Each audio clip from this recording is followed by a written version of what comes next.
I'm Aiden Herman. I'm in 6th grade, and my parents are Jason and Kim Herman. I am Casey Everetts in 6th grade. My parents are Stephanie Beckson and Chad Everetts. I am Frank Cape, and I'm working on 95 years.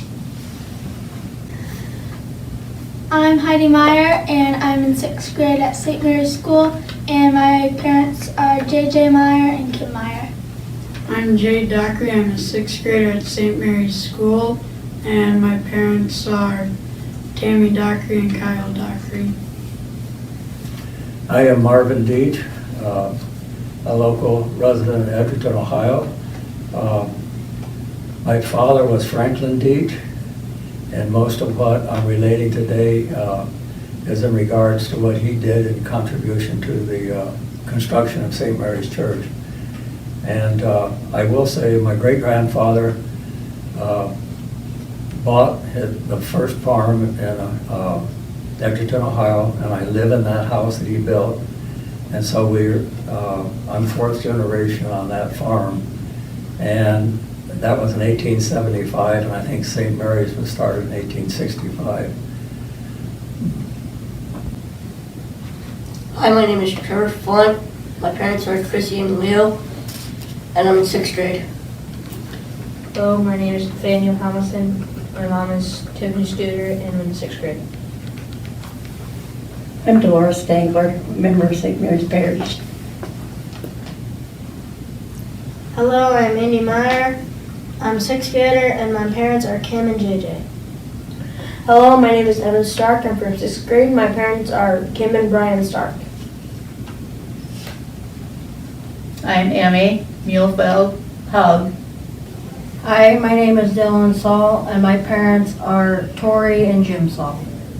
Hi, my name is Ann Hug, and my parents are Greg and Betsy Hug. I'm Clord Thiel. My mother named me that after her cousin. Most people know me as Nick. I was born in 1932 and grew up while the new church was being built. We moved to Edgerton when I was 10, so it was already underway, but I remember sliding down the hole in the basement on my seat of my pants and getting pretty dirty. My name is Sherman Cape. I'm the old man.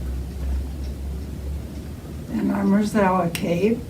We was married in the church, the old church, in 1943. Hello, my name is Ben Harris. Hello, my name is Andy Meyer. And I guess I'm Don Herman. My name is Aiden Herman. My parents are Kim and Jason Herman. I'm Jay Dockery. My parents are Tammy and Kyle Dockery. My name's Ron Seckler, and my parents was Harold and Alberta Seckler, and I went to school here and graduated or left here and graduated from the 8th grade in 1955. Hi, I'm Ann Hug, reporting information that Ruth Kimple submitted for the church history. When Mrs. Kimple submitted her information in February, she shared the following. I am Ruth Kimple, a 92-year-old young parishioner of St. Mary Catholic Church. I was a student of St. Mary's School when the St. Mary's Church was being built. Reverend Joseph Williams was appointed pastor of St. Mary's in 1934 and was to build a new church. Ground was broken in December of 1938. I remember the big hole on the corner of Berman Street and Michigan Avenue. Franklin Deach furnished the equipment. My dad, Albert M., drove his team of horses about a mile into town, hooked it to a sleigh-like piece of equipment to smooth the excavation. Local farmers donated oak trees, and these were taken to a sawmill run by Otis Miller. By September 1939, the basement was completed and ready for the cornerstone. I remember that day, September 24th, 1939, the students of St. Mary's School were in attendance. The Most Reverend Bishop Karl J. Alter, D.D. of Toledo, was assisted by his priest and lay pupil as he blessed the cornerstone altar site and the foundation. He also placed St. Mary's Catholic Church under the patron saint of the Immaculate Conception. Nearly 500 people were in the attendance, which included officials of the city, the local school board, and the high school faculty. On the cornerstone is the inscription, House of God, Gate of Heaven, through Mary the Virgin, the Immaculate Mother of God. The students of St. Mary's School saved pennies and were donors of the beautiful rose window costing $1,000 at the time. The new St. Mary Catholic Church was dedicated on Thursday, December 21st, 1944. Bishop Karl J. Alter, D.D., blessed the exterior of the church and the interior. He also consecrated the main altar. Monsignor R.C. Global, son of the parish, consecrated and dedicated it to the coronation of Our Lady of Heaven. Most of the labor and materials were donated by the parishioners with spirit of joy, and Father Williams appreciated that and loved Edgerton. The first Mass was Christmas in the new church in 1944. I had graduated from Edgerton High School, and I worked for the Edgerton Earth for 3 years. I attended services each and every morning, riding my bike to the 6:30 a.m. Mass before I went to work at 8 o'clock. My husband, Vernon Kimple, was a convert to the Catholic faith, and 10 of our 11 children graduated from St. Mary's School. Father Joseph Williams married Vernon and me to the St. Mary's Catholic Church on October 4th, 1947. My dad, Albert M., hung all of the lights in the church. Ruth Kimble passed away on May 24th, 2019.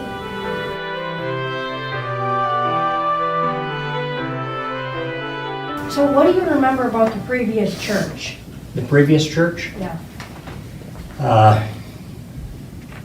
Well, quite a bit, really. It's something across the road here at the KC Hall. This is the previous church, and it used to sit right out here on this corner. And the one thing I remember that is different now is the lights were right in the middle of the church, or not the middle of the church, but right in the pews. There were probably 4 or 5 rows of seats that had lights right over them, and they were a wooden thing and with arms like this, and there were probably a half a dozen lights. And of course it had a communion rail, which we don't have at the church now, and you've probably never seen.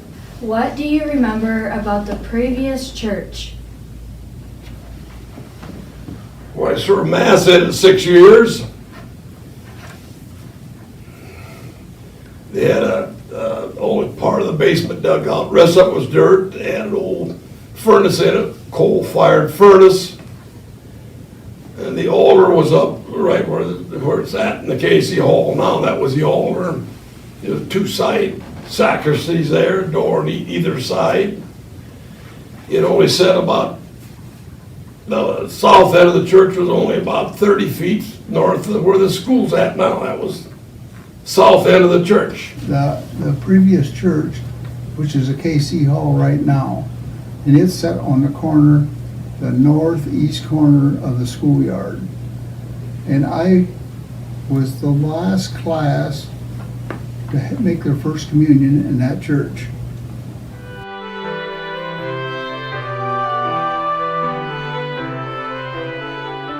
But one thing I can tell you about the school, when they was building the church, the school was just 2 rooms.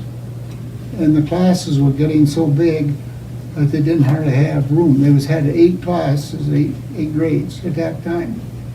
And it was so crowded. And so they sent another nun up here, and she had the 1st and 2nd grade in the hallway between the 2 rooms. And they had to remove the houses and stuff on the property where the church went. So they took one of those houses, part of it, and they moved it around and connected to the back of the school where the next addition was on. And that's where the 1st and 2nd grade was for years in there then. Back then, people would help one another all they could. And from a money standpoint, I can't answer that because I never had any of that. But the help that was donated is unbelievable. And it was all free. Yeah. It was amateur help, but it was workers. And they would do what they were told to do by the professionals that built the church. See, the floor and the posts and all that stuff was set before they started the walls. It was kind of an odd looking thing at that time, but that's the way they done it. How old were you when the groundbreaking took place in 1938? I was in 8th grade, over there in the big room. How old was I then? Well, at 8th grade, I was 14 then. 8, 6, 14. What can you tell us about the groundbreaking? Well, the first thing they had to do was move 3 houses out of that area. I can remember they moved the houses. Then when they started the construction, dig the basement, they probably had 8, 10 teams of horses with slip scrapers. The slip scraper, of course, you kids don't know what it is, but that team of horses was on it. They moved about half a yard of dirt, and they'd pull it someplace and they'd dump it. That's how they dug the basement. There was a parishioner had a little bulldozer, and he was there with it, leveling the dirt off and whatnot, but that's how they started. There was quite an area right south of the church. It was pretty low there in them lots, and they put a lot of the fill dirt in there, and they brought that up. It's where the sister's house is at now. That was all low dirt, low ground in there. It's all leveled off now. But the house moved away. The one house moved right across the street from the church now. That old house sitting there, the second house from the corner. Then the other house was moved, the second house south of the church, which still sits there. They rebuilt it.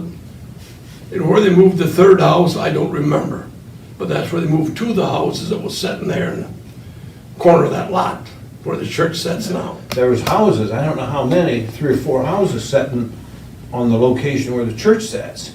And some of them was moved and reused, and some of them were tore down.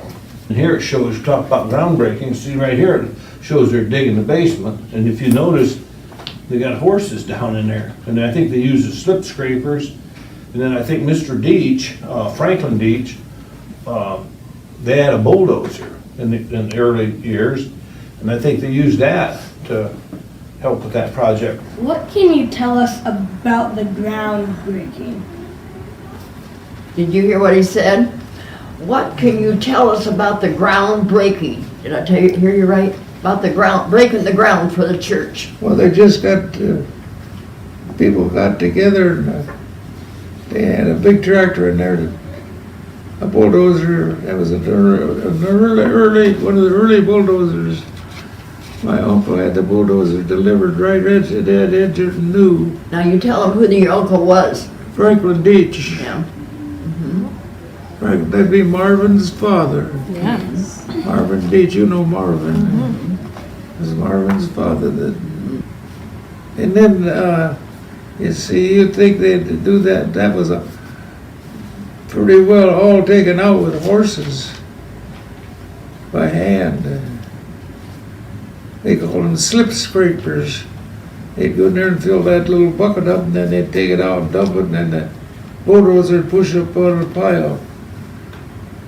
That's incredible. How long did that take? They didn't want to put a basement under there, but look what they'd had if they hadn't had a basement. Tell her why they didn't. Why did Father not have a basement? You told me why he didn't want, because he's afraid men was going to go down the basement. They said men would go down the basement after communion and visit. They wouldn't stay for the closing of the mass. He said they go down the basement and visit.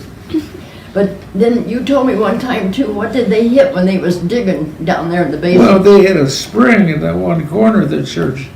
When they dug the basement, they hit a spring. That's just like a running water fountain in the southeast corner. It was a good spring. I've never heard that. So did they have some trouble too then with the ground being so sandy? Was that an issue? They had to go deeper. They had to get down below that sand to get a good footer to put the basement on. If they'd had a weak corner, that would have settled it. Mm-hmm. He's often told me that story about hitting the spring. Yeah. Mm-hmm. Mm-hmm. And then they had to put a basement in, didn't they? Yeah, they had to. Then they had to put the basement in since they hit the spring. Mm-hmm. But it seemed like every time they'd come up with something that people was behind it, and they put money toward it. The people was back of it. How old were you when the groundbreaking took place in 1938? 38. I was probably 3 years old then, because I was born in 35. I can remember that Franklin Deach come up with his little bulldozer, and he helped dig the dirt out. And my dad come up with a team of horses and a slip scraper and helped dig the basement with a team of horses. A slip scraper is a two-handle, kind of like a bucket that they pull, and when you get it full and you take it wherever you want, you just lift up on the handles and then it dumps. So, but the horses could walk on around and they'd get another bite and take it on out. I think there was 3 teams of horses that came to help dig that basement out. My dad was Bernard Starr, and another one was Bernard Herman, and we, all 4 of them, had sorrel horses, which was my dad's pride and joy. And I think Charles Herman had a team of horses there too. And they dug that whole basement out with, I don't know, scoops or what they did call it. They had a name they used, but I don't recall what it was. But they dug down in that hard dirt and dug that out, and a little bit at a time, and put it on a pile, and then later that had to be disposed of. It was very interesting to watch them do it. It was a very time-consuming job, but they all worked hard at it because they had determination that they was going to build a new church. Mission accomplished. To my knowledge, there was only one employee hired to work here at the church, and that was Alonzo Fritch, Sr. Everybody else was a volunteer, including the priest we had at that time, Father Williams, and he showed up in his bib overalls to help, white shirt and bib overalls.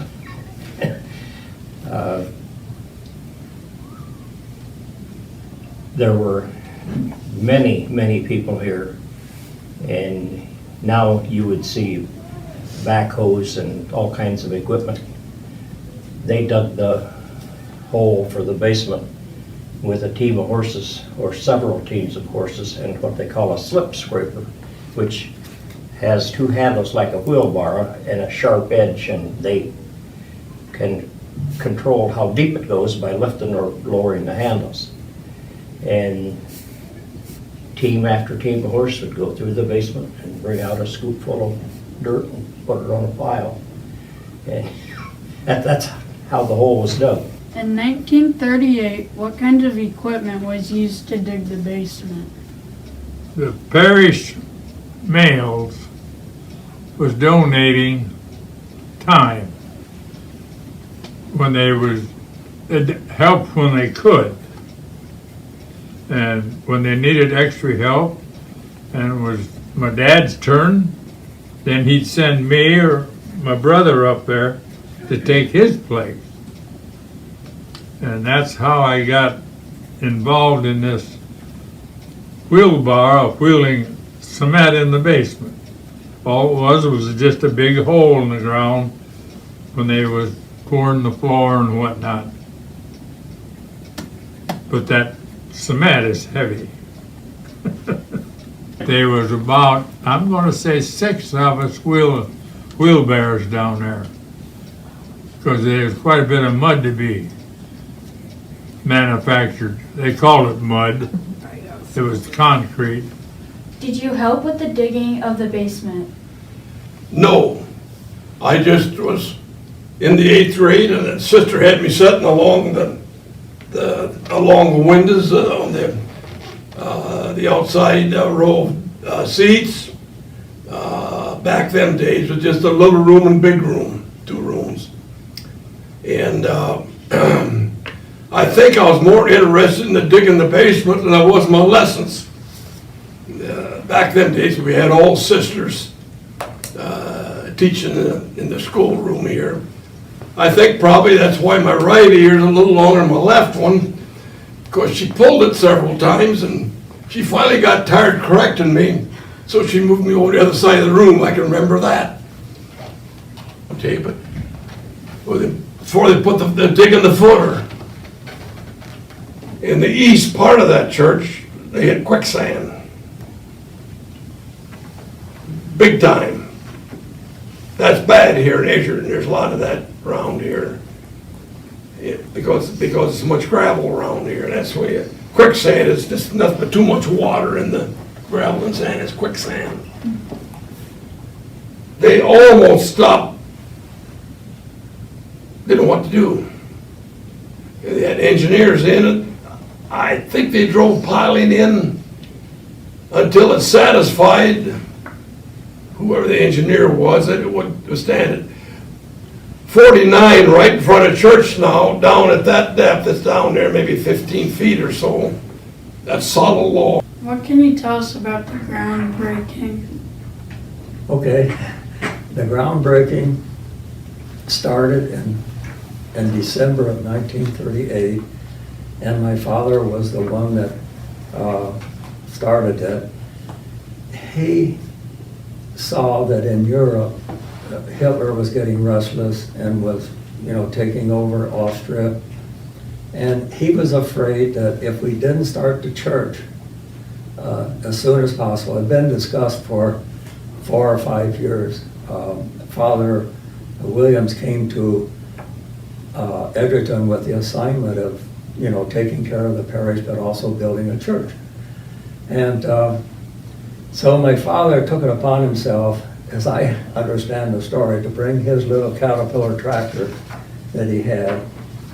And I have a picture, I got it off the web, it isn't the one, but it's just like that he owned. And it has a hand crank on it to start it. And he pulled a scraper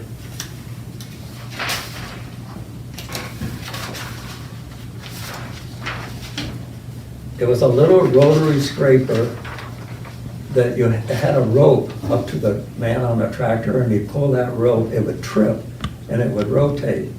And when it was in this position, there's 2 of them here, just different colors, but the scraper would fill up with dirt, and you would drag it to where you wanted to dump it.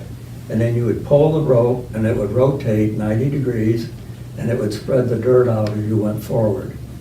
And so he came in with the tractor and started digging the hole. He did it to get the church started. It's a story I've gotten from everybody. No one knew that they were starting the construction, but he decided if he started digging the hole, people would get serious. And other farmers came in with their horses, and they had what they called slip scrapers, or slip pans. The horse would pull it, and the man would have the back, and they would fill it with dirt, and when they would drag it on the ground, and then he would raise it up with the handles in the back, and it would flip over and dump the dirt. But that's how it was done at that time, except my father had the advantage that he had bought a Caterpillar tractor for his orchard. And instead of using horses like this with a swift scraper. Now, as soon as he started digging, I've been told that other farmers brought the horses in, and so they had more than one person there digging the basement. But it's interesting, I think the reason my father was anxious to get started on it, well, there was two reasons. Number one, the original plans did not have a basement. And my father and others in the parish said, we want a basement. I know my dad, and he was hard-headed at times. But we have to have a basement. It's in sand. We need a basement.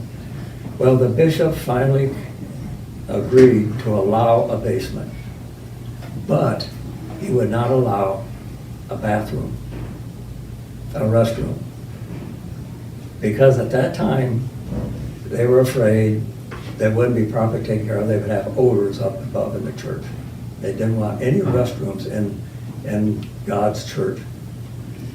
So my father won the first battle, and then he said, okay, we'll build the basement. And then 20-some years later, the parish, things changed, and the bishop had no objections to putting a restroom in the basement. The second big thing I remember about starting the excavation was my father saw that we were probably going to war.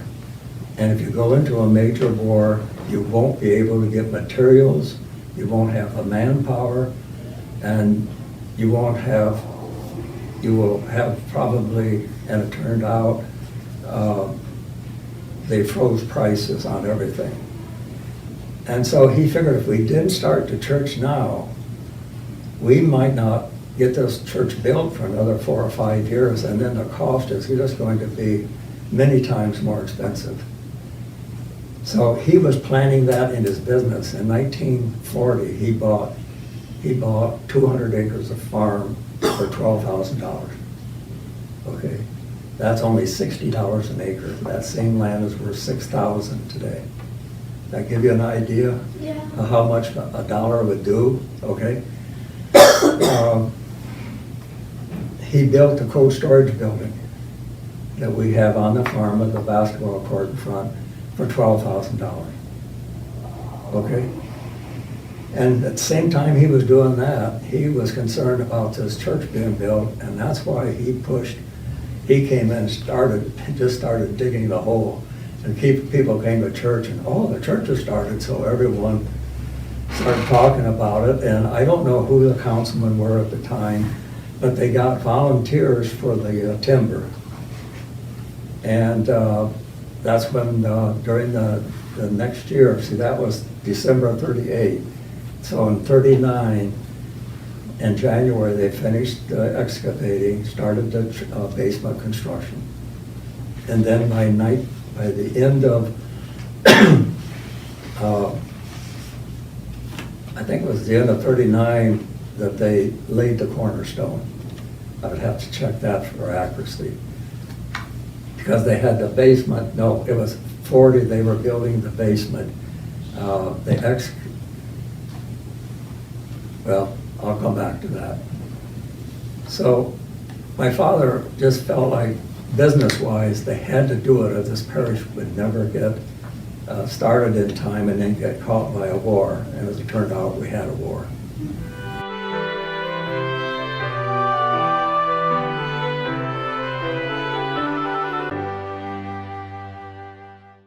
We have read that a lot of the wooden materials were donated. What can you share about that? And the farm that we lived in out there had 2 giant oak trees back in the woods. And they had 5,000 board foot to the first limb on both of them. They were humongous trees. And they hired a professional cutter to cut them. And he said, I won't cut them trees until there's no frost in the ground and there's snow on the ground. Because as big as they was, when they flopped down, they'd probably split on frozen ground. And he got them both cut without splitting, and they're, the two trees are the rafters in the new church up there now. That's where the rafters come from. They was humongous trees. They couldn't cut them. They had to make a special saw because they didn't have chainsaws back then, or they had to weld two saws together and make an 8-foot saw to cut them trees down. And I was back there when they cut them. I do remember that because I was young back then. But it was a farm that we, when we got married, moved on to. Where was that farm located? On the Hicksville Edgerton Road, south of the Defiance County Road, about half mile, little over half mile south of the Williams Defiance County Road. A lot of things donated for the church, in addition to just the man hours. I believe Mr. Studer donated lumber from his woods, and that's the lumber in the top of the main part of the church is big square timbers. I don't know how many there are, how many trees there were that he donated, but today that would be a very costly thing. Do you know anything else about the wood? About the wood, Yeah, that was donated? well, I know those are oak beams, but I don't know for sure who sawed them. There was a man named Oak Miller that lived on Clarksville Road, the first farm, and he had a sawmill. And whether they sawed them there or not, I'm not sure. But I can't imagine putting those things up there, you know, by hand. We didn't have any equipment. Somebody climbed up there and they got a block and tackle and pulled them up. I remember watching dig the basement of them. Yeah, how did they do that?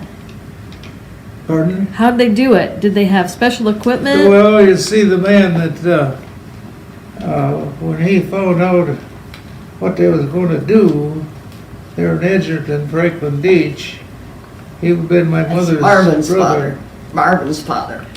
He'd been my mother's brother, found it out, and he said he was former carpenter. My father was, he was in construction. He said we can save some money ourselves if we do a lot of the work ourselves. Right. So right away the parishioners got together. They found out that they could donate lumber. Ah. They could donate lumber because it had so much lumber in, so they right away they went out and they got people to donate logs. And the farmers, anybody that wanted to work could work. That's cool. And they put those horses pulling timber out of the woods. Then in the winter months they sawed it. So where did they saw it at? It was sawed west of Edgerton. It was a sawmill? At a sawmill. Was it Miller's? It was Miller's ground. And who all donated the logs? Do you remember who all? Oh, no. Did Studers donate any? Studers? Studers had the biggest log.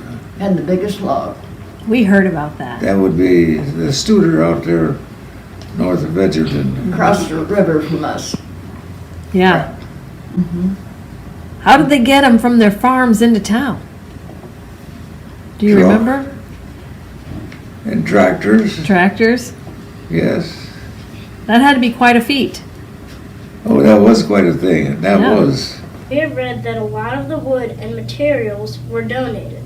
Yes. What can you share about that? The big timbers in the ceiling of the church are all from native lumber, lumber out of farmers' woods around here. And the biggest log that was hauled in there for that was donated by Julia Studer's family. And there again, my father had a team that was strong enough to load that log on the wagon. That so he got designated to haul that log into town. And then the logs was hauled out on Clarksville Road just to a Miller farm. And he bought a sawmill so he could saw these logs. It was Quentin Miller's dad, I think it was Otis, but I ain't sure, can't remember the name. But no, he bought the sawmill to do that for the church.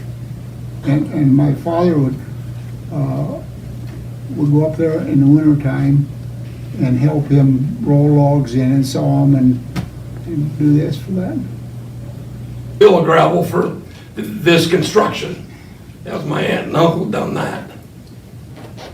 That was their donation. Yeah, that was their donation for the, that's the way I understand it. A lot of people done that. Some give trees, they give gravel.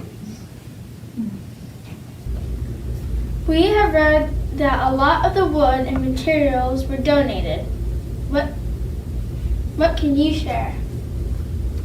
Yes, it was, there, I think, I forget now how many, I think it was 200 or 400 trees. It was all donated. My father donated. My next door neighbor, the Studer family, had the biggest tree. It was like 4 feet in diameter and 60 feet long before it hit the first limb. It was the biggest tree of it. It was all donated. And the interesting thing that I remember my father talking about was that the donations were twice what they needed. Yeah. So they put twice as many beams in the ceiling as what was originally designed. So much wood. Yeah. But and you have to remember, you know, people work a whole different society to. In the 1930s, we had the major depression in this country, and a fourth of the people in the country had no jobs. And so we were working our way out of that depression, and the economy was growing, but people did not waste anything. Newspapers were not wasted. You know, we used newspapers in the back porch to collect dirt off of our boots. We didn't have the carpets and the plastic flooring and so forth. It was a society where people worked hard. They were trying to buy their homes, trying to buy their farms, trying to build a church, you know, have a church. And they donated their time. They couldn't afford to buy much. And when it came time for the church, everyone donated the trees that they had. And a lot of farms had at least one woods on it.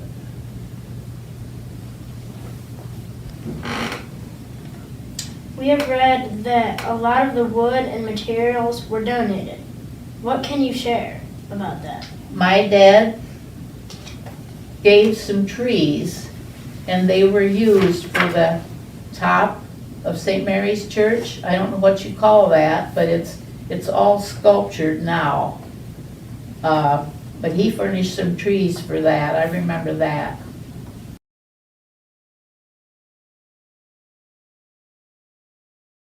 And I have a younger brother that remembered that too, because I talked to him.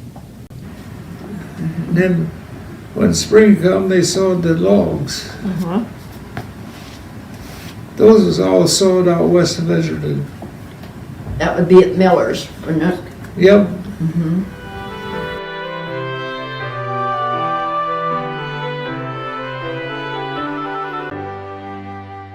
You know, to lift them heavy pillars and those things, they used what they was called then a gin pole. And they'd put that pole up and it was had guy wires so it would be would have to be sturdy and stiff, and it showed, now look here, it's the sky clear up on top of that. That'd been quite, I think either one of you guys could do it, but I wouldn't wanna. And here's the pillars in church. Do you remember who put the pillars in church? Didn't you tell me the Day brothers helped put those pillars up? No, there's some connection with that. Andrew Day Brothers garage in Edgerton. Didn't they take it off of the railroad and take them to the church? They did I think something. they did. Then they got somebody in there to set those up. The Day brothers, see, Rosie married a Day. Okay. And it would be his uncles. Okay. That would have taken the things off the railroad, that's what he told me, and brought them in. So everybody helped. And they weren't Catholic people either, but they all helped.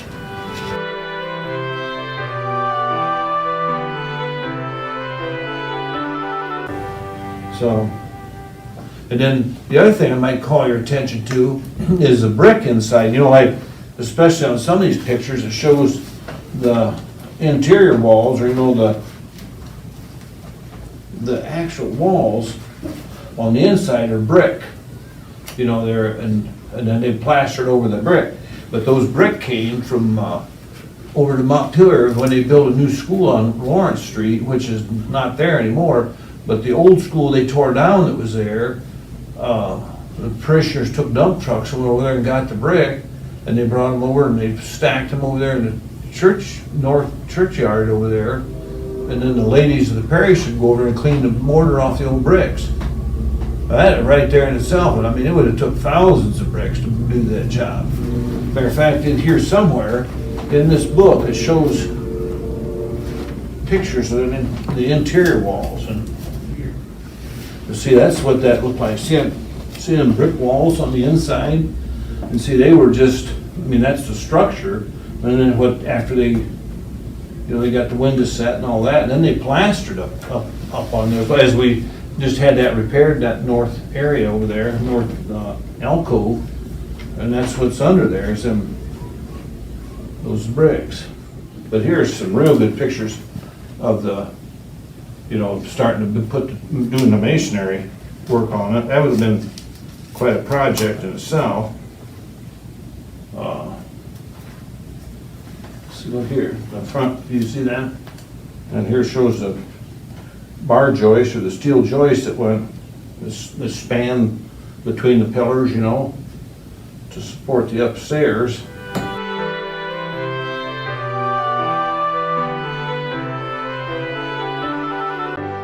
Did construction stop because of the war? No, it continued slower. If you read I think it was like in 42, they laid the marble on the steps, but it slowed it down. And I don't hear people talking about that, but I know it had to have. It had to have. There just wasn't the manpower, and there were government controls on everything that you could buy, cement, steel. So if they hadn't started it, they would never have started it after the war started. So I think my father was very, very accurate. If we don't get it done soon enough, we won't be able to start it. During the war, there were a lot of things we didn't have, and it didn't necessarily mean that it wouldn't have been available, but everybody was working doing different things. Women went to work in the factories, and women didn't work in the factory before then, really. But women started working in the factory because the men were in uniform. Right. I think they had to know there were going to be shortages of materials. And I don't know if it was hard getting nails, being in a keg. They brought them in by the keg. Yeah, and then if you notice, like some of that, of course, was mostly masonry, but like there's all this steel work that went into the floor joist. And to try to get that during the war, I can imagine that was a big deal in itself, because, you know, you couldn't hardly buy anything during the war. I mean, they wasn't even making cars. I mean, they stopped building cars during the war, because they needed it for the war effort.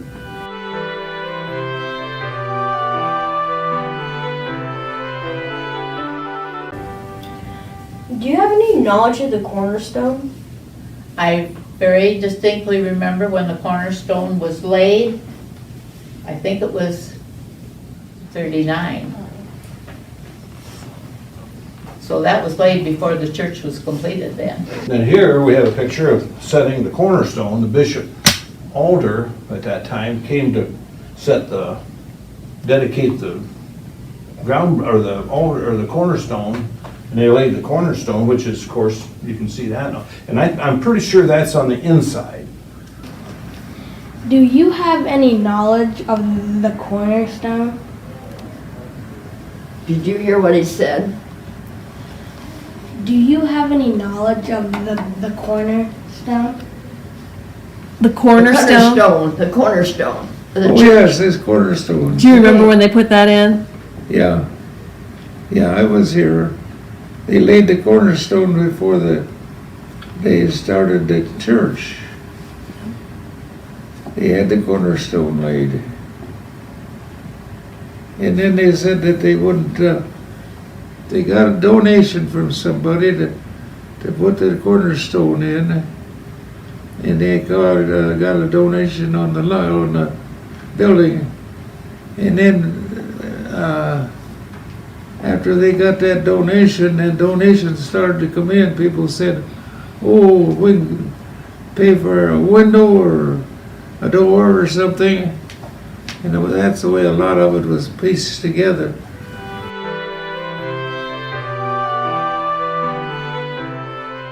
What is your knowledge of the church pews? Well, I'm proud to tell you that. Back them days, we had 4 councilmen in church. We didn't have any of these other committees then. It was a priest and we had 4 councilmen. And they pretty much was done a lot of deciding. And I was lucky enough to be on the council, the church council, when we picked the new pews out. We moved the old pews out of the old church, which is the KSC Hall. They was put in the new church for quite a few years. And then when the parishioners could save enough money, that's when we bought them new pews. And I just can't remember who the priest was at that time, but the priest and us 4 councilmen went down to them here in Ohio, someplace where the factory where they build church pews and whatnot, and we picked them out. And I'm proud to say, well, in the St. Mary's Church now is the ones that I picked out. There was 5 of us, and apparently 3 of us thought that that's what we wanted, but them is the ones that solid white oak. I think it's all veneer. They may not be the fastest ones around, but there's no church pews that's any more sturdy than they are. The seats are solid, well, everything's solid oak, but there's 2-inch plank. They ain't made out of boards or made out of plank.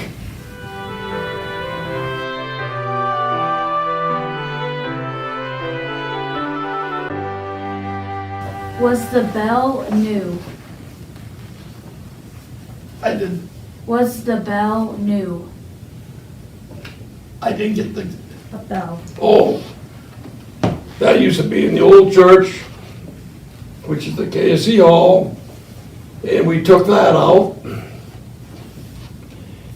and polished it up and repaired it and whatnot, and that's what's in the new church now. But that bell was in the old church long before I was born. That's quite a bell. But that came out of the old church, out of the belfry. There's another story to that. They had about a 3/4-inch rope sticking down through the choir, down to the entrance room here, and just a raw rope sitting there. Yeah, that's mischievous kids. Every once in a while, we decided we wouldn't ring that bell, grab that rope, and go ringing the bell. Of course, we got our ears pulled with that with the sisters too. But that's all in the game.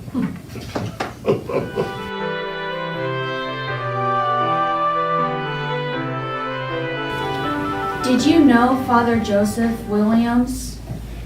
I served Mass for him. That's another thing. Back them days, we had to learn Latin. Not that I'm so smart, but I'm pretty good at memorizing things, so I memorized the prayers. About half the boys went off for Mass serving and couldn't pass the mustard. So if they didn't know the prayers in Latin, they couldn't be servers. But I was fortunate enough. I served Mass. In fact, Father Rannick was here before Father Williams was. I served Mass for Father Rannick and Father Williams. And Bishop Karl Alter at that time was the bishop.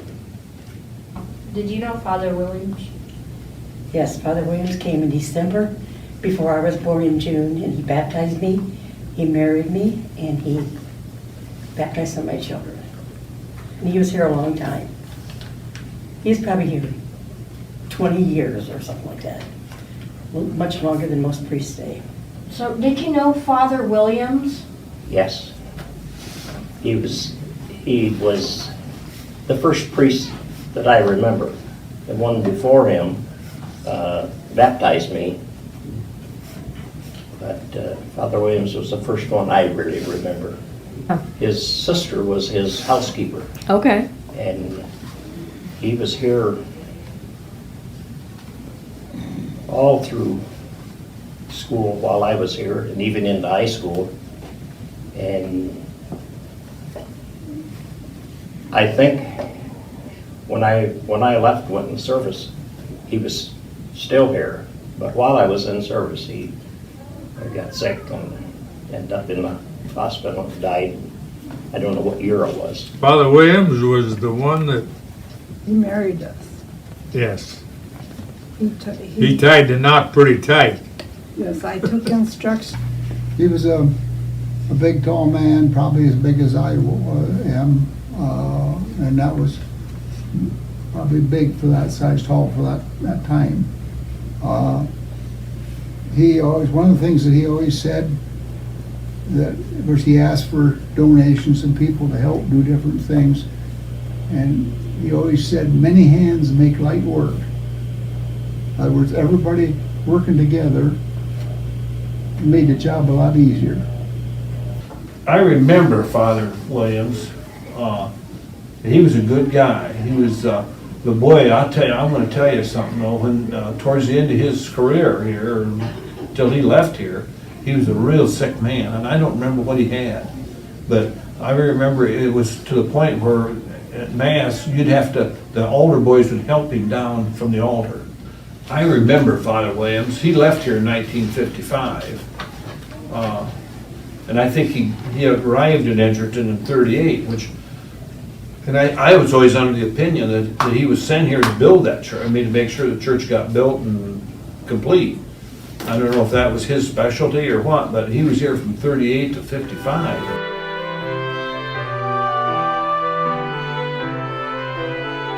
Sure I can. I think do I remember any of the nuns? Okay, I hope you'd ask that question. I had one I really liked. I had one I disliked. That's pretty much normal. And they were sisters. Blood sisters. Not just nuns, they were sisters. And the one I disliked, I had in the 5th and 6th grade. Her name was Sister Celestine. And she had a younger sister, blood sister, that was a nun, Sister Cleophas. I had her in the 7th, 8th grade. I learned more from her in 1 month than I did 2 years under her blood sister. Well, back them days it was pretty strict. And I thought Sister Celestine was a little bit too strict. Sister Cleophas seemed to get everything done. Didn't have to be tough either. In fact, I got so I kind of liked her. She kind of liked me. And when I was in 8th grade, some of the boys kind of kidded me about being Sister's pet. Well, we settled that when we got on the school ground at noontime. See, I had 4 brothers, 5 brothers. 4 of them older than I was. And as you're growing up there, basically we wore out 2 sets of boxing gloves on our brothers. So people didn't mess with us too much. They get along, so you don't understand that, I don't suppose, but we settle our troubles that way. But when they tease me about being sister's pet, I kind of want to, let me do a lot of things, set me on a lot of errands. Okay. Who are some of the nuns that you remember? I have those on that paper. Sister Winifred was one. Sister Cleopa was one. Sister Jane was my 8th grade teacher. I very distinctly remember her. She was really a nice, well, they all were nice, but she was just exceptionally nice. Another one was Sister Alfreda.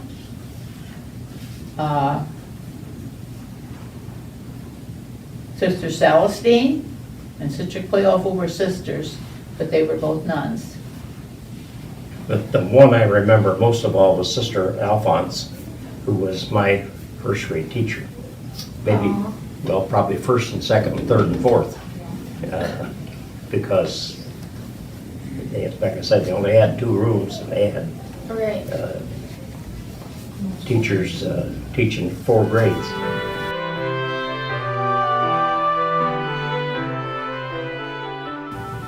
So, do you know anything about the artwork?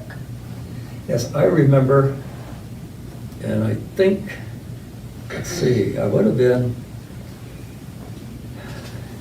in the big room, 6th through 8th grade room. Daryl Theo, no, let's not think about this. I think it was Carolyn Casebear, who is Carolyn Franz, was the model for the Blessed Virgin. I think Daryl Theo might have been the model for St. Joseph.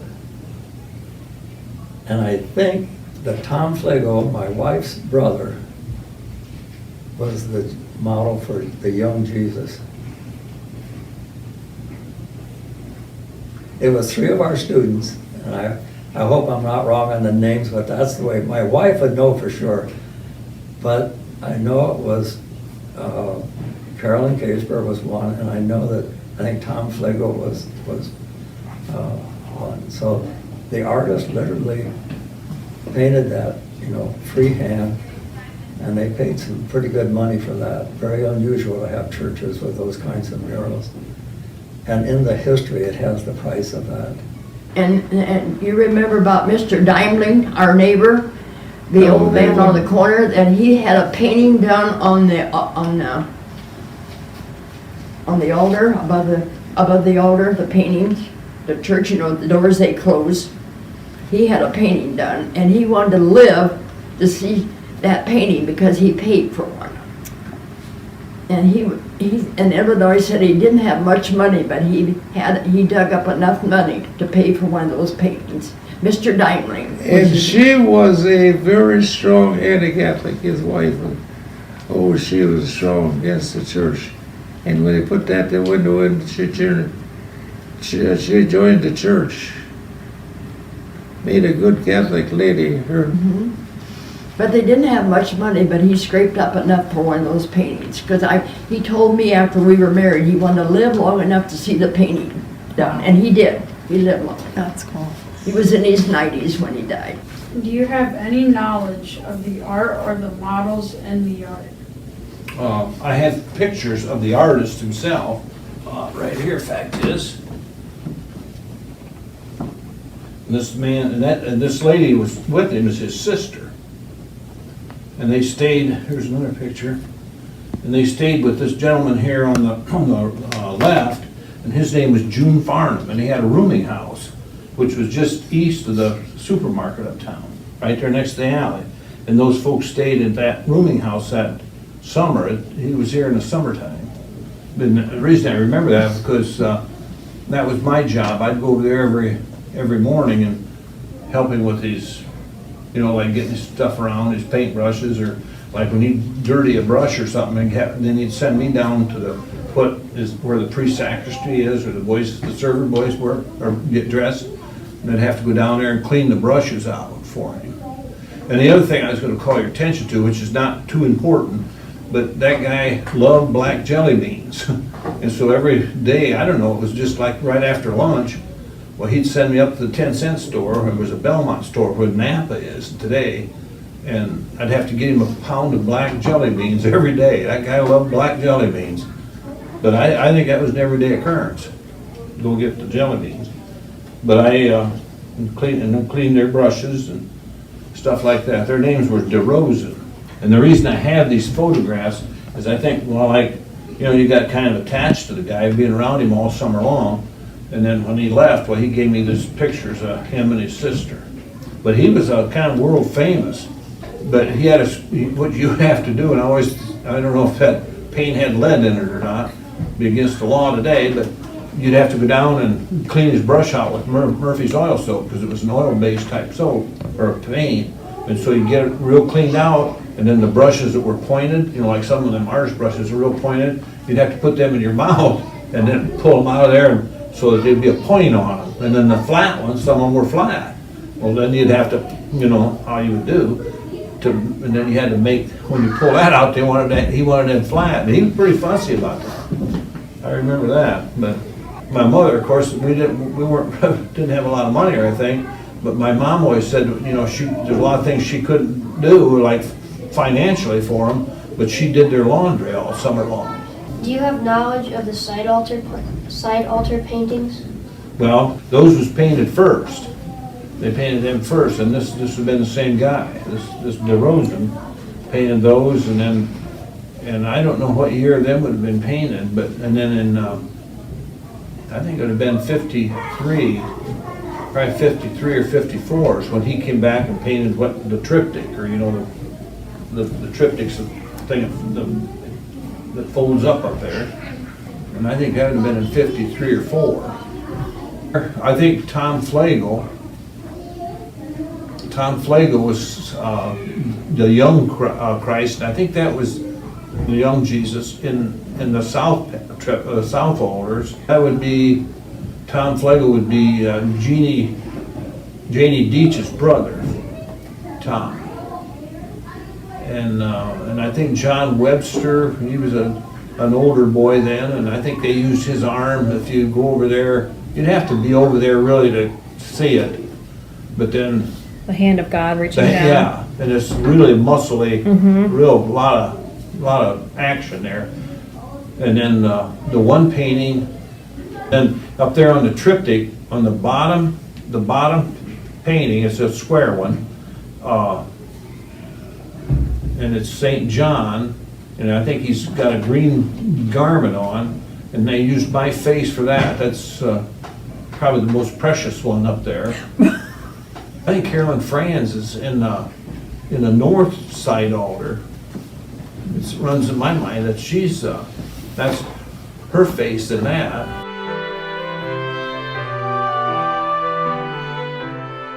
We have read that the students at St. Mary's School saved pennies for the beautiful rose window. What can you share about that? We did. We had mission parties. I think once a month we'd have a mission party. And all the money that we got from that mission party went into that rose window. The rose window was beautiful, and when we were children, they took the money from our envelopes, and all the kids in the parish bought that pretty window. So I say, I help buy it, I tell everybody. I remember the big, what they call the rose window up in the front of the church. That was bought by the school children, saving money, and it cost $1,000. I don't know how many $1,000 something like that would cost nowadays, but I think that window was $1,000. What can you tell us about the tile roof? They're round. They're round. Made out of clay? Made out of clay. And then they are nailed down. And they said how long they would last, but they've already outlasted their lifetime.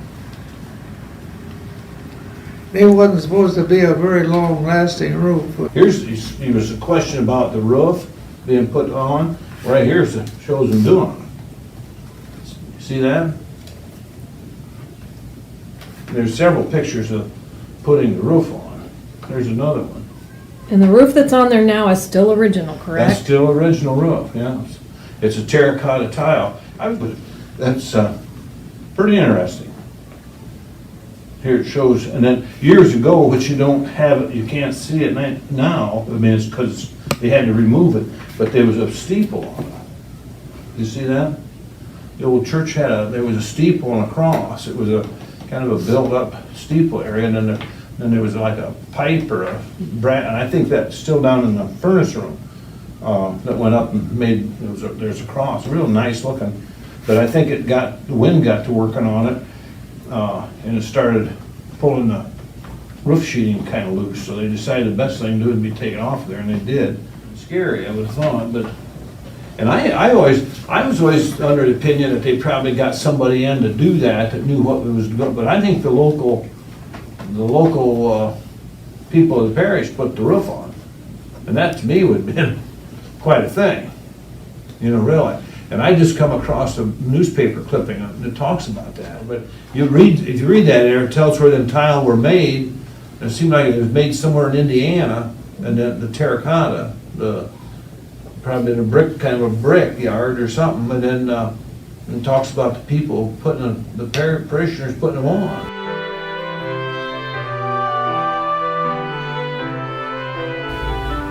What can you share about the pipe organ? Well, I played 3 organs since when I was playing over here in 70 years. I started first with a little pump organ that you had to pump it to make the air while you were playing. And one evening I was practicing for something, and they just I couldn't pump. So I lived across the street where I live now, that's where my folks lived. And my dad had a thing in the barn where he worked. And I go on over there and I said, the organ's not working. So he brought over his binder twine and a big needle, and he sewed that back together, that run it, because it just broke because it was so old. I played that for a long time before we got another organ. I don't know just how long, but I played 3 different organs, the pedal one, and the one we had before, and then this pipe organ we got. What can you tell us about being an organist? One day, the teacher asked us if anyone played the piano. And there was 2 girls in the 7th and 8th grade that played piano. And I happened to be one of them. The other girl lived in the country, and folks didn't want her to be responsible to bring her in. So I asked my parents, and they said, you live across the street, you can do it if you want to. So I only had 2 years of piano lessons. I know nothing about what key things are in. Someone say, what key's in? I don't know. And now I don't care. So I started in 1948 in the beginning of the year, and then I graduated here in the 8th grade of 49. So I played that year under her direction. Sister Lewis was her name. Under her direction, because I didn't know what I was doing, I could play some music. But, so I had to practice a different piece of the Mass each week, and then we had Mass every day too. When I went to school here, every morning we went to Mass. But anyway, I played one piece 1 week, one piece the other week, till she thought I could play them all. And this was in front of my own kids, my classmates. That was nerve-wracking. But it got better. Then I played for the men's choir. My dad sang in the men's choir. I played for them. I played morning masses. I had 2 kids, and my mother would come over and stay with the kids. Father Williams would call me and say, we have a priest coming, could you play Mass? So I'd go over and we'd play it. I'd play and sing a Mass in Latin. They were all Latin then. And I'd play those Mass. Then sometimes he'd come out and say, we have another priest, could you do another Mass? And I played for 70 years. Was the choir always up in the choir loft? No, it used to be downstairs, as you're facing the altar is on the left-hand side. And it was there for years.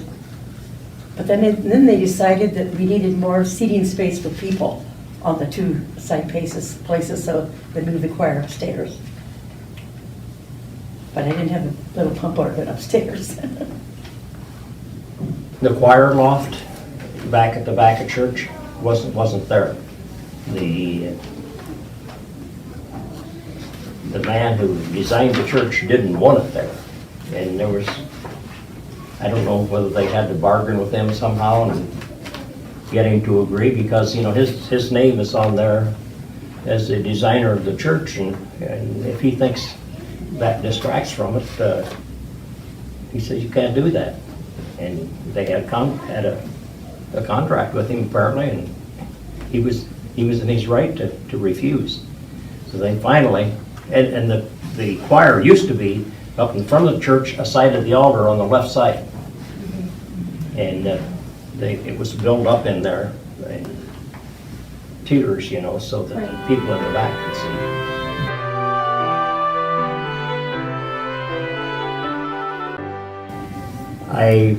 I remember serving Mass, just starting serving Mass, and when they had the dedication for the church, everyone, all of the Mass servers were involved. And it just happens that I was assigned to serve the Mass during the week following that. And I also served Mass for the first wedding and the first funeral.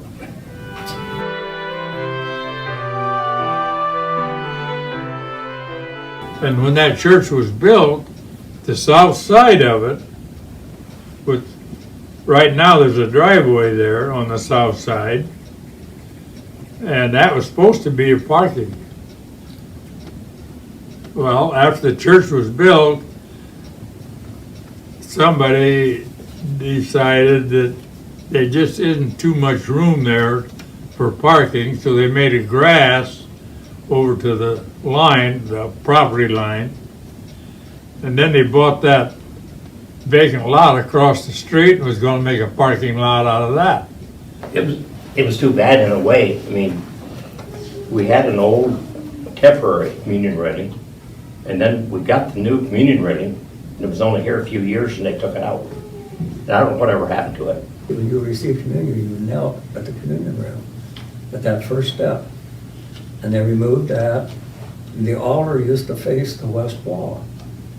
And Paul Casebeer was involved in that, the head of that. Your grandfather was the head of that, separating that marble altar away from the backdrop, turning it around and bringing it out to the front of the sacristy. Your grandfather was behind, he's the one that actually accomplished that with the local carpenters. But because the church said we want the priest to face the people, talk to the people in English. When that church was built, the prayers were all in Latin, and the priest was facing the tabernacle. But the lights weren't done until I think the 1970s. Lynn's family donated all those hanging lights. And what I was going on for some of those dates was this 125th anniversary. So what did they use for lights prior to that? I think they just had spotlights, just a large 150 watt or something in the ceiling with no hanging lights. Yeah. And they had the old stations across, and then they put in new ones. I think they bought new ones. But it was 20, 30 years. I mean, they've been, you know, it took about 20 years to finish. And during that period, they were still paying off this $109,000 because they borrowed that money. So the parish had this big debt on the church. It's interesting, some of the local businesses that contributed towards the church, the engraving on the cornerstone, I think they said Factor Monument donated to it. Much of the stuff that went into the church was temporary because it was wartime, and we had temporary seats,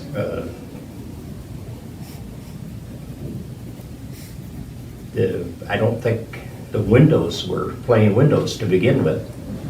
And eventually we got the colored windows.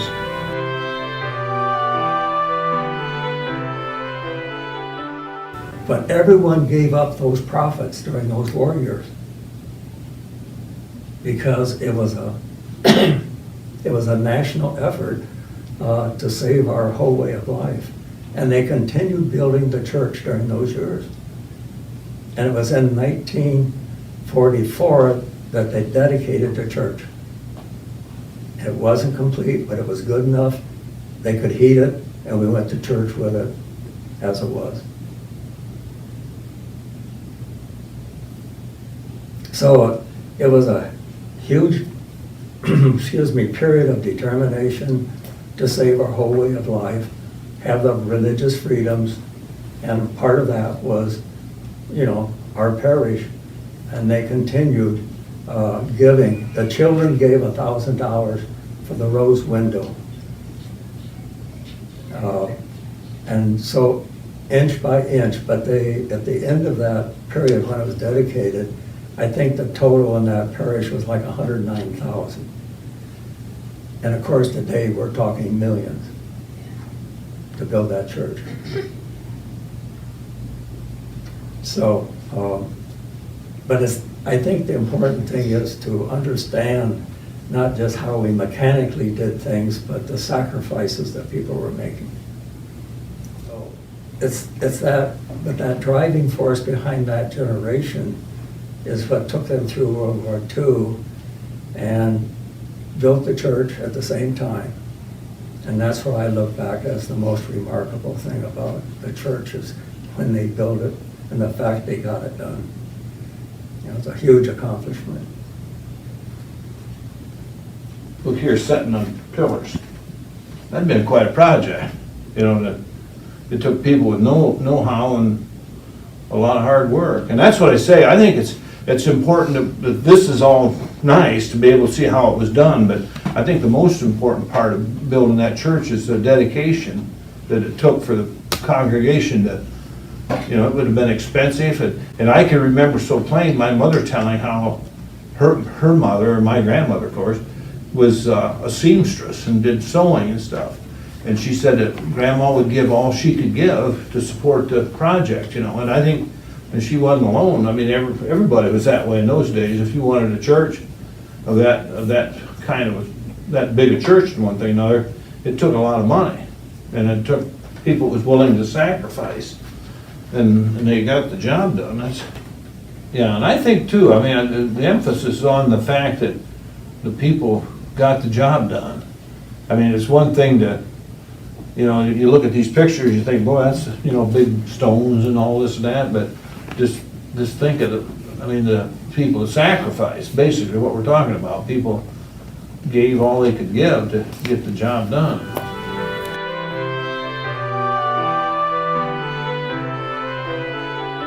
Well, I guess the overall memory would be that it's probably one of the finest churches in the northern part of Ohio.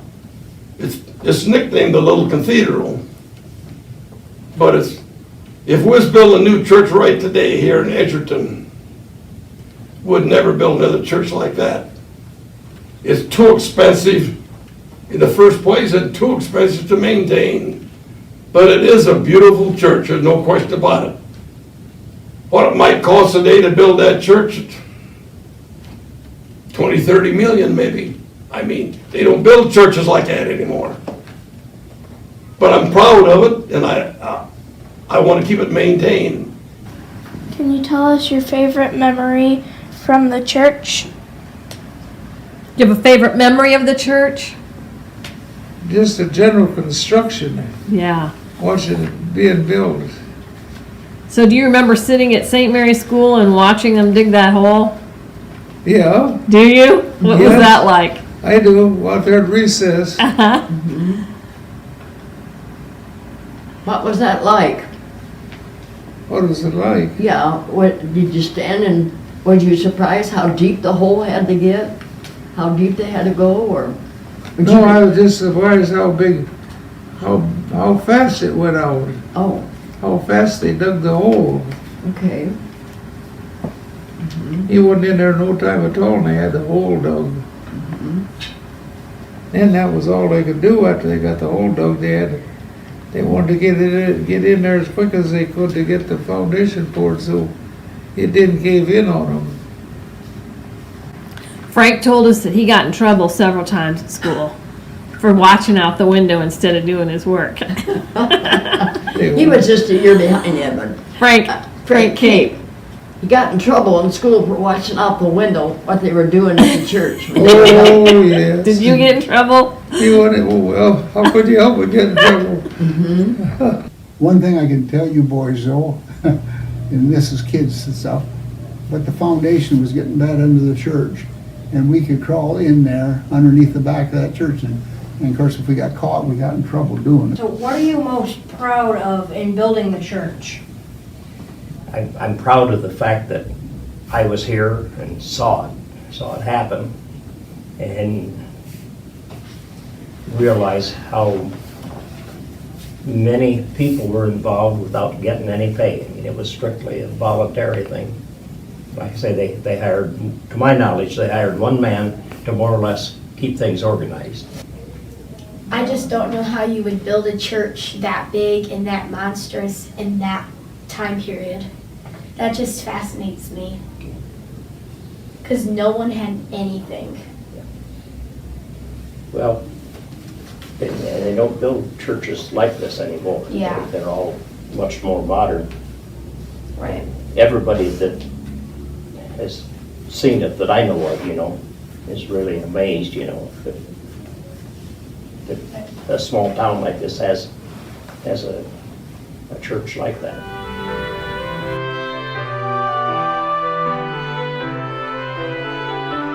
The old church, Casey Hall. And when we moved that over there, my dad was kind of the ringleader of that deal. The KSCs needed a hall. They were set an empty church, and they wanted to get it moved off the school property because it was just taking up room. It sat right in the corner of this lot, right straight north of the east side of the schools where it's set, right across the street from the parsonage. And so we had to get the bishop's permit. At that time, the school did not have a gymnasium. And somehow they passed a state law that every school had to have a gymnasium for the kids to exercise in. And so Dad lived right across in that cut stone houses there now. That's where Dad and Mom lived. They owned all that property there. They donated that property, and Dad pretty much moved that church over there by himself. I mean, dollar and cents wise. We had donated help. I remember that winter we moved the old church over there. I kept track of it. I donated all my time. I worked 500 hours that winter underneath that church, dragging railroad ties, and we had to get it cribbed up. There was a mover from Napoleon, some Harmon. He specialized in moving big buildings. He had 120-some tires on it, truck tires, all the 12-ply tires, 120-pound pressure, and there's all about half flat when he finally got it jacked up. He told us that was the heaviest building he ever got under. That's heavy frame in it, real heavy frame in that building. So over there it sits now, but when he moved it over there, you couldn't even see it move. He had a big winch, and we had to plank everything on the ground because we had to keep it pretty level. He didn't want to twist that building out of shape. And of course they had the concrete foundation, everything all prepared, and they finally got her swung around, and it's sitting there where it sits now, right into your hallway here. But I'm kind of proud of Dad. He took that on his own. There was pretty much opposition against some, didn't want to do it. You always have that. It seems like there's always 2 or 3 factions within a bigger parish, and this is what you got. But when someone pretty much donates everything, It's a done deal. So I'm kind of proud of Dad and Mom when it comes to that. Well, a bunch of us men, a lot of us most all of us donating our time, parishioners. A lot of us KSC members, because we was going to use it for the KSC hall. We got under the shovels and spades and wheelbars, and we had to dig a lot of the dirt out from under the church. And the rest of it was they call cribbing, railroad ties. So many this way and so many this way. Slowly, we got jacks under it. Slowly but surely, we jacked the church straight up. We worked under that church for weeks before we got it, even get us so Harmon could get his wheels under it. Because we had to get it up in the air. They did it on cribbing, what they call cribbing. But we had to jack it straight up.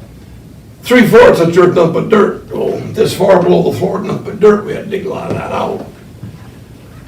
Maybe that's what ails my back today. I crawled around too much under the church there 40, 50 years ago. I don't know. But that's how they, just physical. Because that type of thing, nothing but, you couldn't get nothing in except men crawl in it. Crawl around it, and your bellies almost get started. It was nothing but dirt under most of the church. Big enough area where they set the furnace in, where they just a kind of one lung furnace come up in the center of the church, and that was it. Boy, the way they fired that furnace at time back them days, I don't know what kept them burning the building down, but good Lord must have took care of that. I don't know. That old furnace at times get red hot. Nothing but wood around it, Did they use logs to move it, or how did they move it? When we got it jacked up high enough, then I seem like remember we used railroad ties and heavy planking to get it out onto solid footing. Because we had to make places for the man that was moving the church to get his big wheels underneath it. The wheels had to run on heavy plank because they'd sink in the ground too much. Everything was on heavy plank. And we planked it all the way through where it sits now. We drug planks. The wheels was never on dirt. We had to plank it. It's like a big track on a bulldozer, It's just better footing. Because I can remember Harmon saying he had 120 pound of air pressure in them every day. Had 120 wheels under it. It was all half flat. That building weighs on me hundreds of tons. That building weighs. Up in the balcony area, it's all heavy. A lot of oak back. It's all heavy, solid oak. Hope that building never catch on fire because it'll get hot. I'm telling you. It had braces on it. They had tied to a dead man or something, to a tree or a cable, so it wouldn't move. But he moved the church. The winch was, he popped by a winch cable, heavy cable. The truck sat still until the church got up the truck. Then he relocate the truck a little further ahead. It was winched with a big, heavy, the drum about this big around, I think about an inch and a quarter cable. You could hardly see the church move when he was moving it. I mean, he moved it slow. He had a level on it all the time. If part of the church wasn't quite the right level, we stopped. We had to beef that part of the terrain up, It was quite a job. It took almost all winter to get that church up and get it moved over here. Almost every day. And that, I'm proud to say, Dad and Mom paid for the most of it. I think they give enough to the church. The belfry you're talking about, it seemed like we took that off before we started to move it, if I remember. Because that was excess baggage. It had stuck way up there in the air, of course, there's no power line. We cut across the school ground we didn't go out the road, we cut straight across the school ground when we done it. And I suppose the kids was pretty much kept inside, as I remember, the school kids, because too dangerous to be out there around that, not construction, moving that big building. Yeah, that church has got a lot of history to it. What do you remember about the previous church? It was there when I was born, and I helped move it over after they built the new one. I helped move that old church. I was laying plank. My brother and I was two of the workers to move that over to, because the KC made a hall out of it. And his folks had built a house over there where the set's now, but they donated the ground for them to move the church over there and put it on the ground, so the KCs have it. So they kept it. I was quite young, but I was two of them they'd done it with a cable and some kind of a power tool that wound. They've only moved it 6 to 8 foot to a time once they got it off of the foundation. And that was interesting. Even as dumb as I am back then, how they got that off of the foundation. They had big rollers under it, and we had to lay these plank on both sides so it wouldn't get stuck with it, so it'd roll easy. And they'd done it with a power cable being run by something, some kind of an engine, when they moved that. They didn't do it in one day, but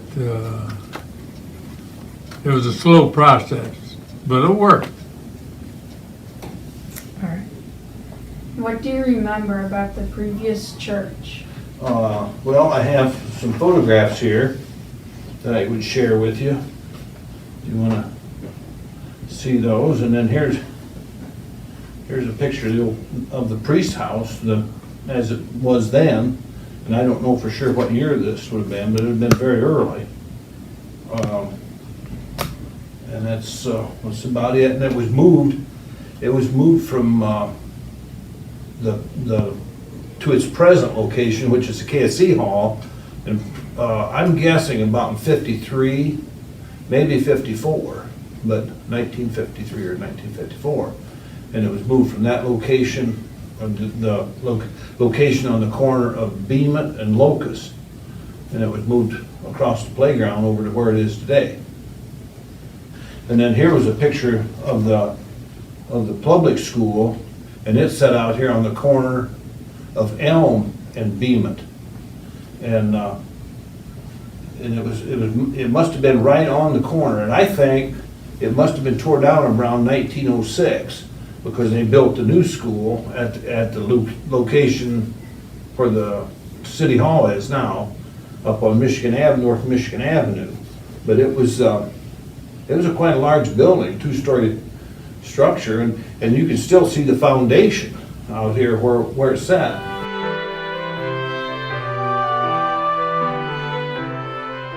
In December 7th, 1941, the Japanese attacked us at Pearl Harbor, okay? Now our country, even though the war was starting in 1939, World War II was going on in 1939. Germany invaded Poland. But the United States refused to get into that war because they were in World War I to help the Europeans fight the Germans. And they said, never again are we going to fight in a foreign war. Let's stay out of these foreign wars. So our country was very pacifist. We had no army. We didn't want any part of war anymore. But the Japanese attacked us, and then we were in the World War II against the Germans in Europe and the Japanese in the Pacific. So, and the United States was the tipping point of World War II. If we hadn't gone into it, there's a good chance that the whole world would have been totally different in the last 50 years. But I guess the point is, I want to make, is that the work continued on the church. And they put in the marble in 41. In 42, they put in the rose window. and so forth. Now, it wasn't completed, but they continued. We were in war now. And as a civilian in our community, you could not buy candy or meat or potatoes and all those things without a ration. Every family was rationed the food and milk and meats that they could buy. Sugar was a big one. You were rationed that because everything else was to support the rest of our allies and feed our troops and to fight this major war. And I remember as a child that when we would unwrap chewing gum, it had aluminum foil. You did not throw it away. You saved it, and we turned it in someplace because the military was using it in the Air Force to spread when they would fly over the enemy anti-aircraft guns. If they had radar, they would scatter this aluminum in the air to distract the radar so that they couldn't lock on their airplane. So everything that we had, we recycled was for the war effort. Paper, aluminum, metal, all of that, you didn't sit on it. You took it to a scrapyard, and all of this stuff was going into bullets and arms. So the whole economy, you couldn't buy an automobile unless you were a doctor and had to have one. You might get one. My father got another Caterpillar in 1944, right in the middle of the war, and it came through painted Army green. But he got a special allocation of a military Caterpillar to use on the farm because farms had priority. So we had to raise food during the war. So that gives you a little bit of idea of what life was like. It wasn't easy, and everybody was giving up all of these extras to win this war. And they froze the price of corn and soybean, or we didn't have soybeans then, but corn and wheat and oats. They froze the price of everything because they knew that if they didn't, the price of everything would double and triple, and everybody would make huge profits. And the country just was paying for this war, and so the country prevented that kind of runaway on prices. What are you most proud of in the building of the church? I guess the spirit of the parish to accomplish something that they thought was important. You know, that it reflects their religious beliefs, but also their whole philosophy on life. That you don't quit. And nobody knew how the war was going to turn out. And when I look back at the beginning of the church, I think World War II, because I remember reading the paper and seeing pictures of tanks and airplanes. And I asked my parents, we're winning, aren't we? And they couldn't say yes. It wasn't over. It wasn't over with the Japanese till the atomic bomb stopped it. Took 2 bombs and the war ended. And it might have gone on indefinitely in Japan, and they think we might have lost 400,000 or 500,000 more people in that war. And whether the country could pay for it or be willing to live under that strain, I don't know. Because there were stars on people's windows in town that they had servicemen, and I forget the colors, but if a man was, if a person was killed from that home, there was a certain star, a certain emblem on that window. And I think this town lost 7 men in that war, just this little town. So we had hundreds of people in uniform away from homes. If you weren't married, you were almost sure to be in the Army. And so the stress on people was they had sons and husbands, very few women in the military then.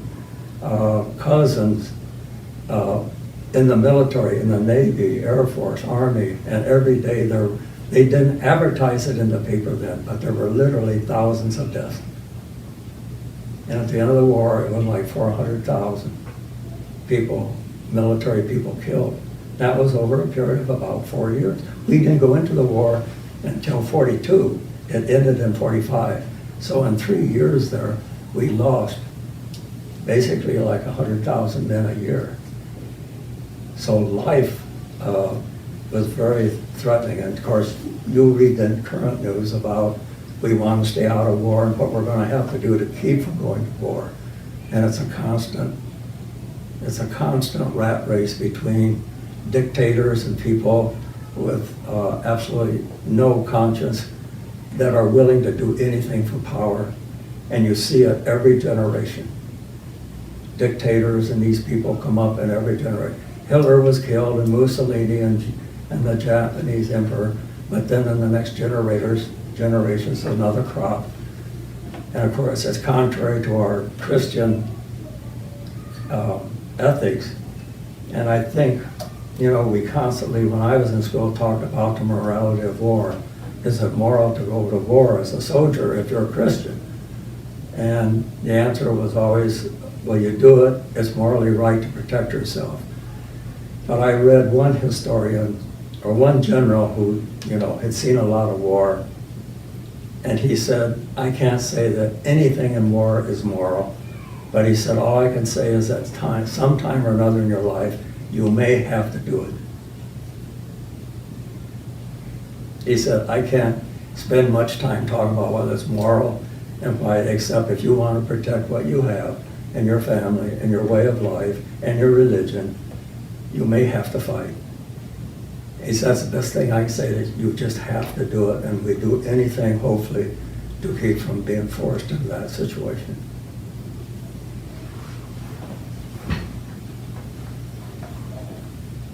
Did construction stop because of the war? No, it continued slower. If you read I think it was like in 42, they laid the marble on the steps, but it slowed it down. And I don't hear people talking about that, but I know it had to have. It had to have. There just wasn't the manpower, and there were government controls on everything that you could buy, cement, steel. So if they hadn't started it, they would never have started it after the war started. So I think my father was very, very accurate. If we don't get it done soon enough, we won't be able to start it. Is there anything else you'd like us to know?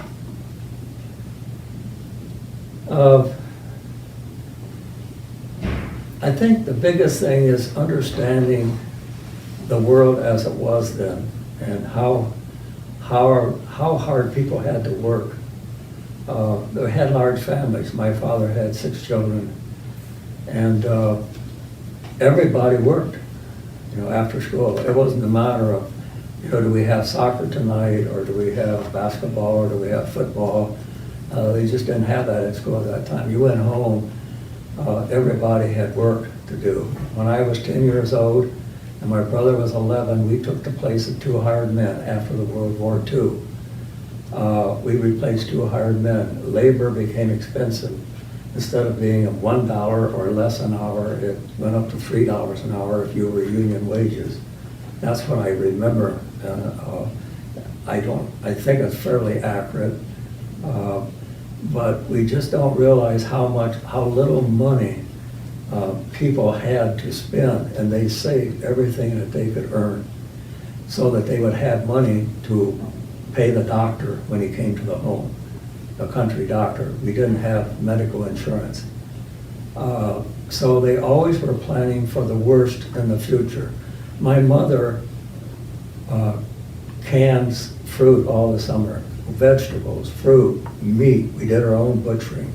Farms were very self-sufficient. Everyone had chicken, pigs, cattle, and they butchered, and they made their own meat, and they had their own eggs. They milked their own cow. We had 2 or 3 cows. And So it was a self-sufficient lifestyle, but it took the whole family to raise the food and prepare it and to can it for winter storage.